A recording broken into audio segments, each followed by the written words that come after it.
પ્રાણપતિ વનમાં પધાર્યા પછી પ્રાણ ટકી રહ્યા છે, એમાં કંઈ આશ્ચર્ય નથી. કેમ કે પ્રાણ ટકાવવાને મને વિયોગ એટલે કે વિશેષ યોગ પ્રાપ્ત થયો છે. એ વિયોગ અગ્નિ સ્વરૂપ છે. અગ્નિ પ્રાણનો મિત્ર છે. તેથી આ વિયોગ અગ્નિ પ્રાણને ટકાવવા માટે આશ્રય આપે છે. જો એમ ના હોત ને તો નંદસુતને વિયોગી કરીને પ્રાણ કેમ ટકી રહે? આ નેત્રનો જ દોષ છે કે જે હૃદયમાં છે અને જેનો અનુભવ પોતે કર્યો છે તેને જોવાને માટે મથે છે. તેથી હે સખીઓ, પારકાના નેત્રના દોષથી જ આપણને હમણાં કલેશ થાય છે. ગોકુલપતિના મુખકમલના દ્વારમાંથી નીકળેલા વચન શ્રવણ કરવા ને કાન ઘણા ઉત્સુક છે અને ચિત્ત પણ ઘણો ઉત્કંઠિત થઈ રહ્યું છે. બંને હાથ આલિંગન કરવાને ઉત્કંઠાના ભાવથી ભરપૂર થયા છે.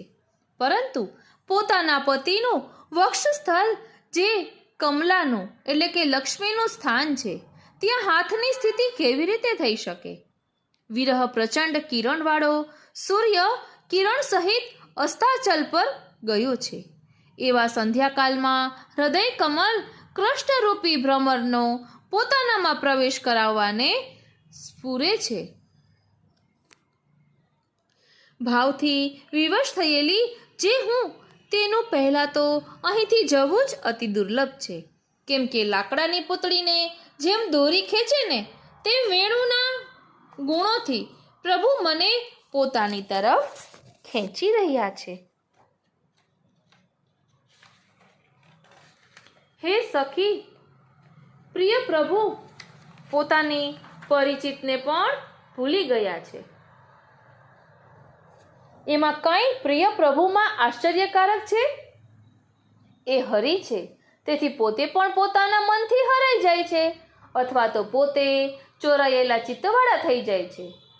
હરિ પોતાના મનને પણ ગુમાવે છે તો આપણને ભૂલી જાય તેમાં શું આશ્ચર્ય?